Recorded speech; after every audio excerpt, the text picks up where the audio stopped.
So, hi everyone. I'm today with Joanna, and she is from Poland, and she has and another friend of mine today was saying I'm very upset to be Polish today because there are some things happening in Poland which some people don't like. Just like every other country, Republicans don't like Democrats in the U.S. Democrats don't like the Republicans. People who are Democratic in America, Democrats don't like President Trump. The people who like President Trump hates everybody but President Trump. So there is extremism happening everywhere. And I don't think it's extremism. I think it's just that we are now able to find more people like ourselves publicly, which makes us even more strong in our own belief, and that ignites the other party who doesn't understand us. And at the same time, this gives us more opportunity to have a dialogue with the person who hates us, because before, the person who hates us or hated us or does not agree with us was not visible to us. We couldn't find them. But today, if you, for example, don't like President Trump, you can simply open Facebook of President Trump, and go and start having a conversation with all the people who say, "Oh, President Trump, I love you," and you can just simply comment on them and ask them questions and have a better understanding about what is it that they're liking about this particular person. And I can guarantee you that if you do this conversation, you will be surprised. And I had a conversation with somebody who made a documentary about this, was saying, I started loving President Trump because if I was them, I would love him too.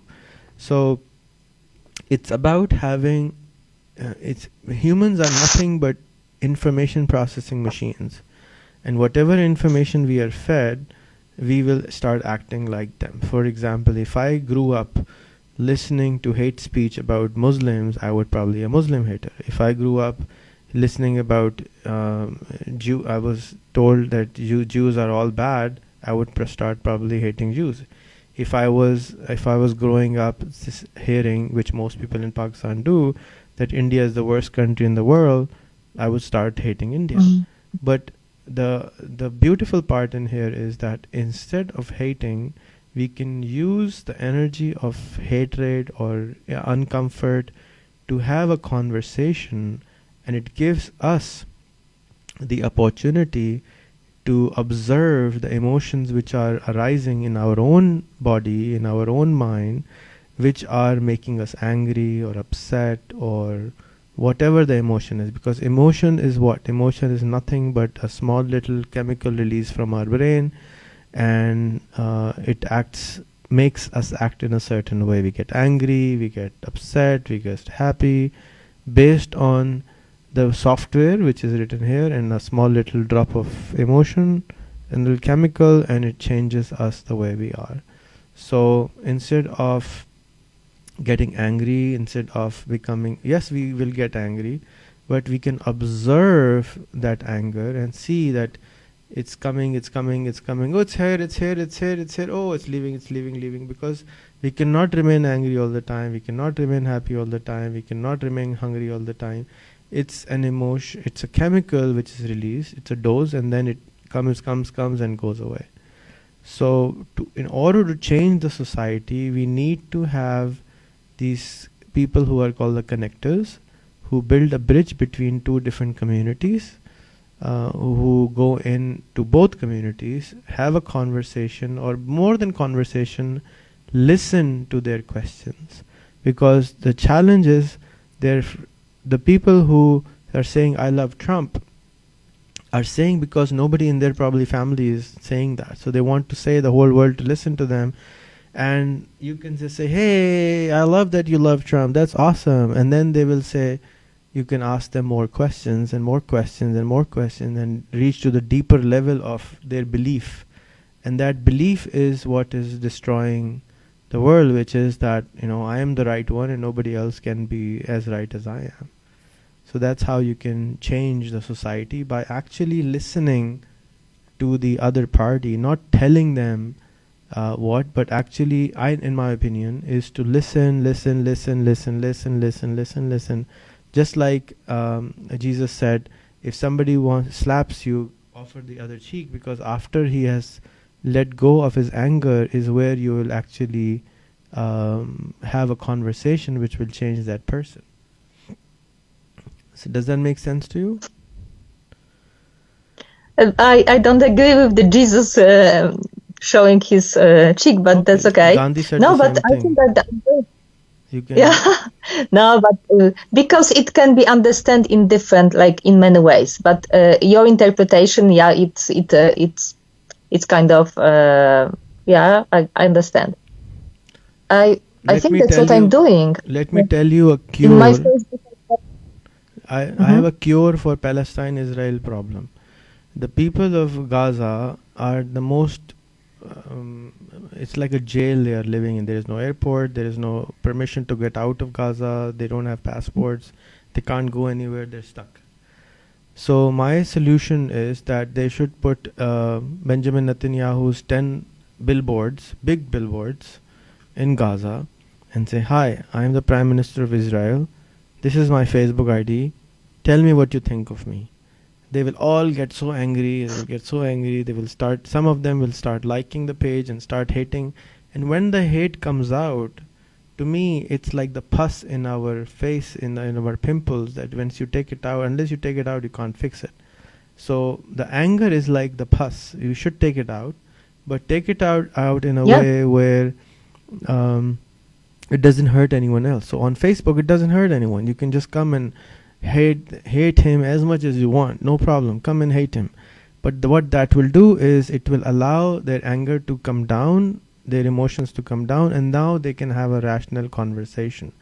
When a person is so angry that he's not ready to listen, you can't tell him anything, you can't educate them, you can't do anything.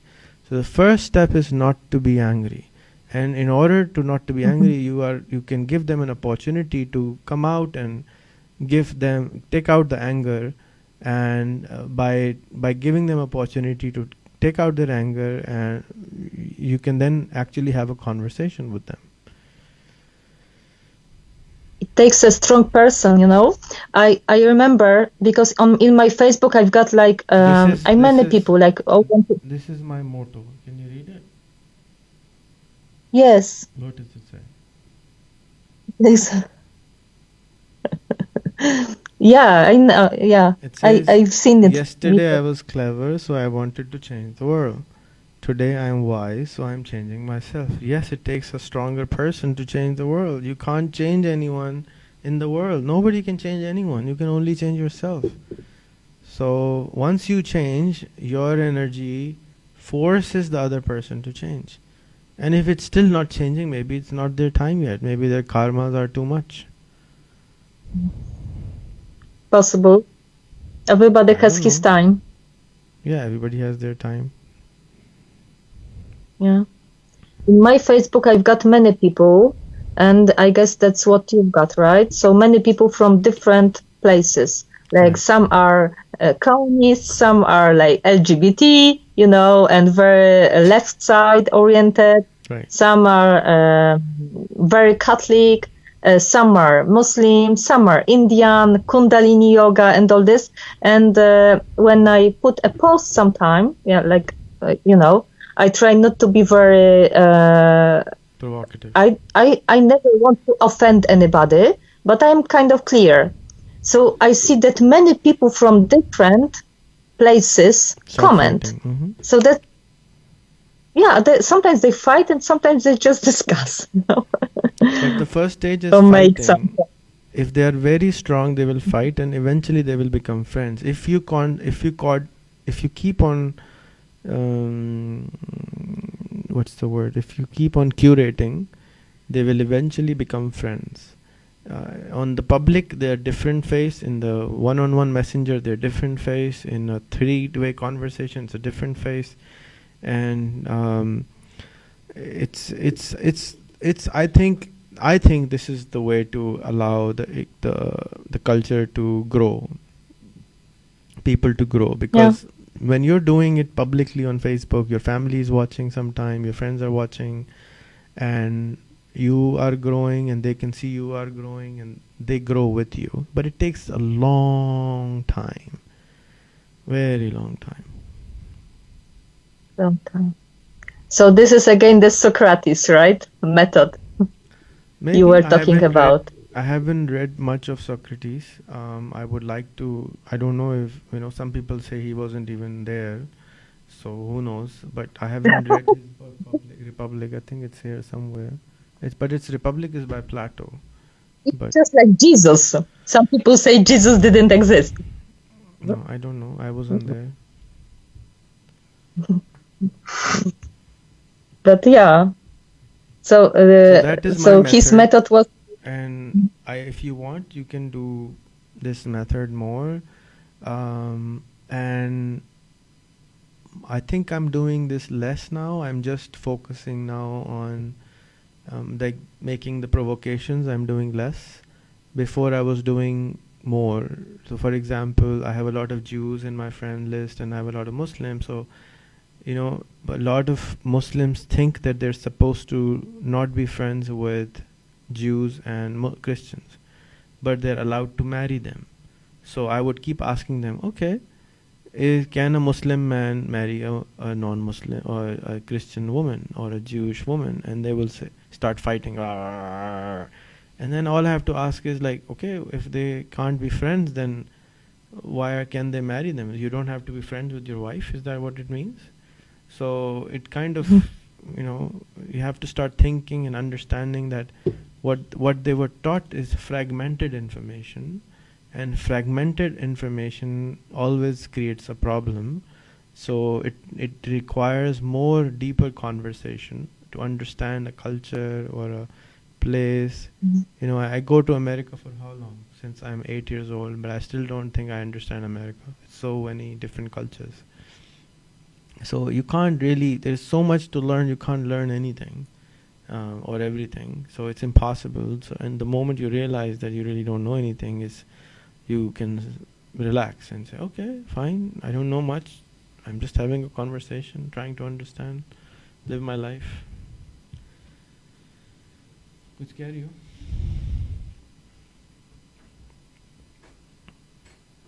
Somebody's coming. No, it's Saima was sitting and listening. And so this friend of yours from Poland. So what was he saying exactly?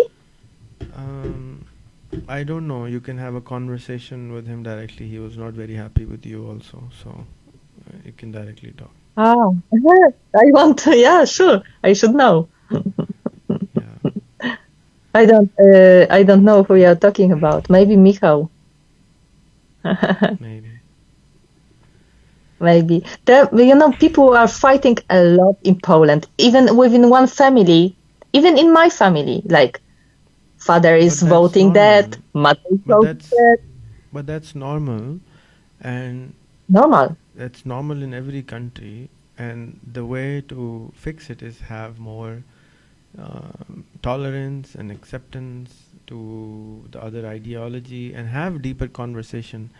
I think most family, I don't also do deeper conversation in family because there is chances of eruption, chances of old pus coming out, and it creates more havoc than goodness. So people just stay away from those conversations, and it's not healthy, but at the same time it's kind of what people do, because it's the uncertainty of what might happen by having a difficult conversation is difficult to handle. Well, I observe that in my family, at least, a very extended family, even if people have different views and different opinions and different political views, they stay together. So it means you can live together, and at the same time you can. Are they having? You can have different.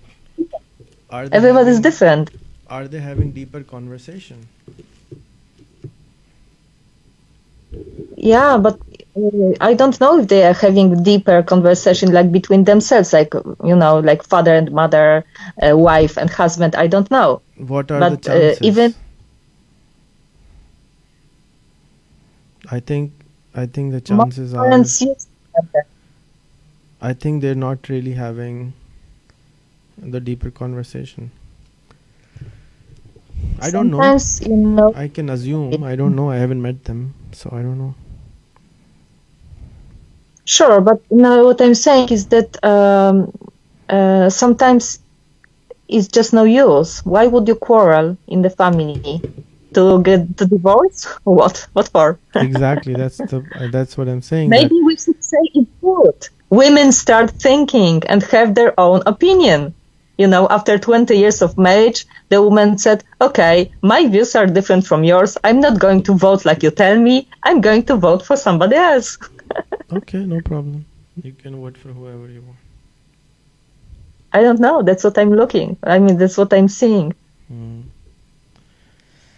Okay, I don't so have a that's husband. my way. Any questions on this subject? Because we were trying to have this conversation for a long time, but basically, um, it's the work is internal, not external. If you want to change the country or anything, we have to become stronger. We have to meditate more. We have to learn more things, and we have to learn to be calmer.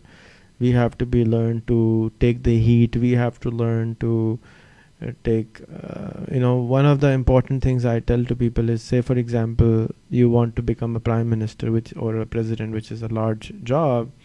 You have to learn to take the heat from 50% of the country. You have to learn to allow the 50% of the country to hate you, literally, because votes are divided, and those who don't like you will hate you, and they will publicly say so also. So you need to make a very very thick skin in order to do public work. If you don't want to do public work, you can just sit on a mountain and live in a chalet and do nothing. But if you do something, people will get upset, and there is no way to fix it. It's that I know of. I mean, people who loved Gandhi killed him. So people who kill Jesus, people kill every single prophet was kind of stoned at, or chopped their head off or something very dangerous. So people who try to help other people have always got a strong opinion, but the cure is to love them and to try to communicate with them, and that's all you can do, I think. I Maybe there is another way, I guess. don't know. I have this favorite song now, I think. Kind of favorite song. Living Room TV. Let me try to play it.